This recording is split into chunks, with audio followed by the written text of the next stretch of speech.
Kamusta? Kamusta kayong lahat? Ngayon, gagawa tayo ng masasarap na buñuelos na ito. Ito ay mga buñuelos na niluto sa oven, ibig sabihin hindi sila pinirito. Wala silang asukal, wala silang harina, walang gluten, walang buto, at walang mga produktong gatas. Pwede ito para sa mga may celiac, pwede rin para sa 5x5x5 pinatamis, gamit ang prutas, at napakasarap nito. Tara, ibabahagi ko sa inyo ang recipe.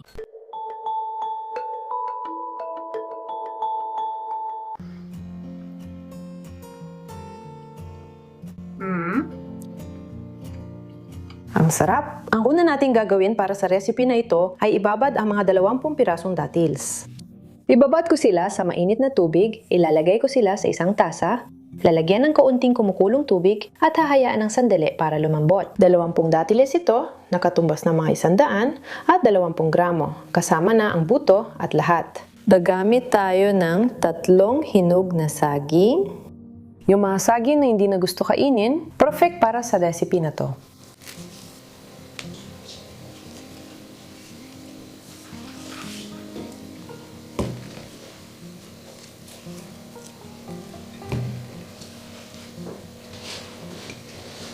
Durugin natin sila.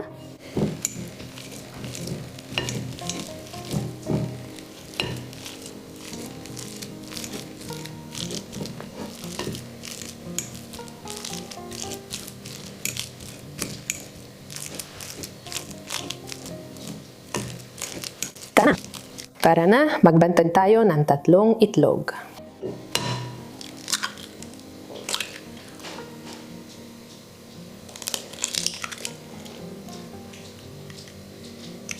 Maglagay ng 2 kutsara ng langis ng niyog.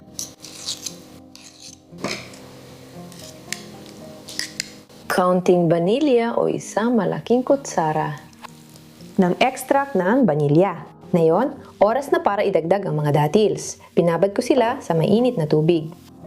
Madali lang tanggalin ang buto sa paraang ito. Alisin natin ang buto at ilalagay ang mga datils sa hinalong masa.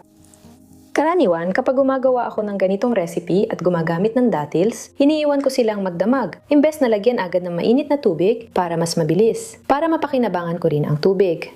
Kapag iniwan mo sila magdamag, unti-unti silang lumalambot at naglalabas ng matamis na tubig na pwedeng gawing juice o gamitin sa luto. Masarap ito.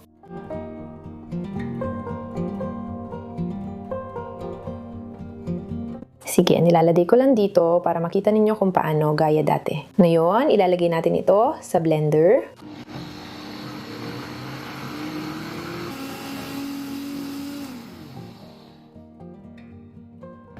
Habang ginagawa natin yon, ihahanda naman natin dito ang mga tuyong sangkap. Maglalagay tayo ng almirol ng kamoting kahoy, mga 50 gramo, at harina ng niyog, 100 gramo.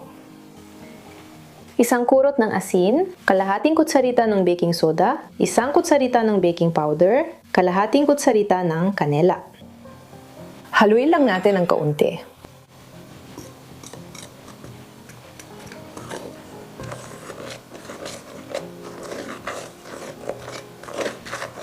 Ngayon, ilalagay na natin ang kaka-blend na mga likido.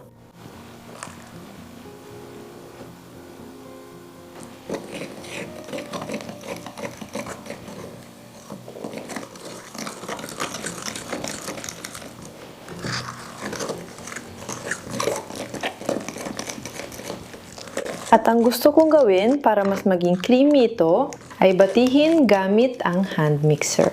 Sa ganitong paraan, nadudurog ang buo-buo at naghahalo ng maayos ang mixture.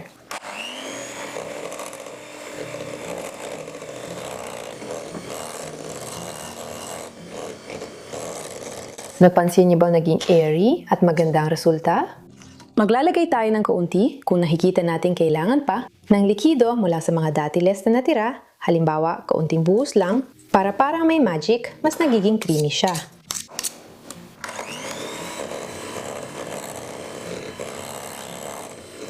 Paghaluin natin, maglalagay tayo ng kaanting coconut oil sa isang baking pan. Paghaluin natin.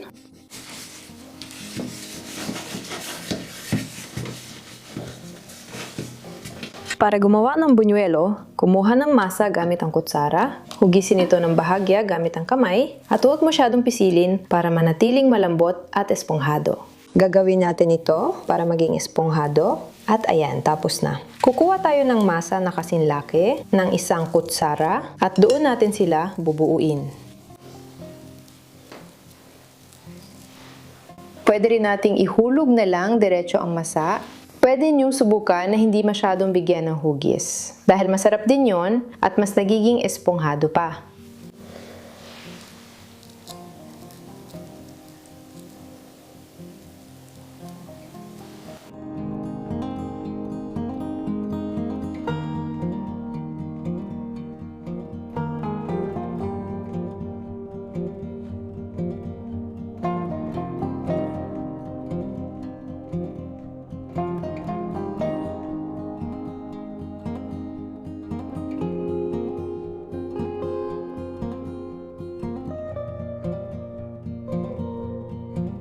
At pagkatapos, ilalagay na natin ito sa oven.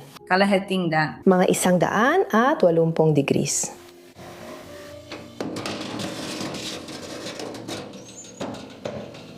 Pagkaluto, hayaan muna silang lumamig.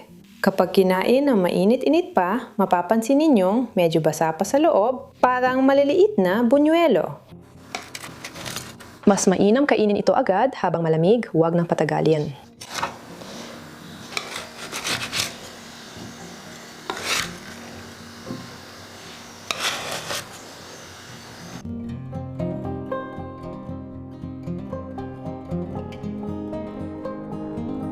Maliit pa lang platong napili ko, ang dami pala nila. Ililipat ko sila sa ibang plato.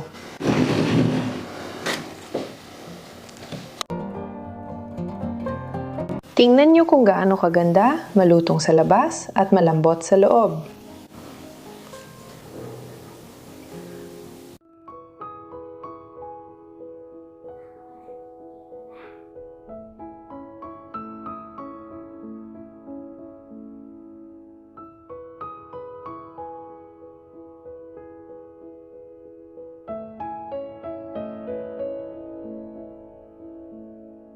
Ang pamilya, tuloy pa rin kumakain ng buñuelitos, pero ako ang nag-aayos.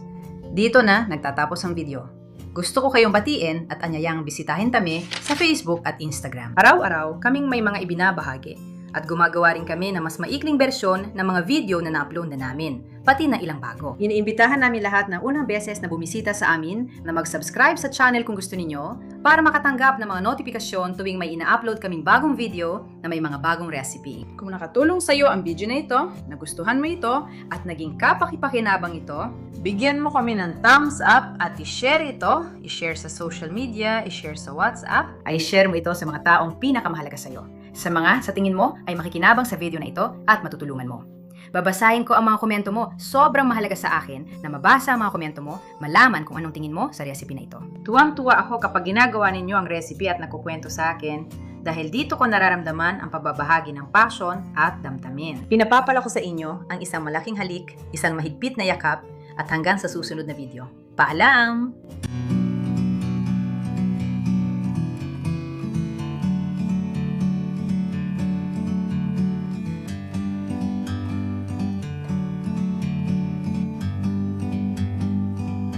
Parang aso sa isang puno. Alis.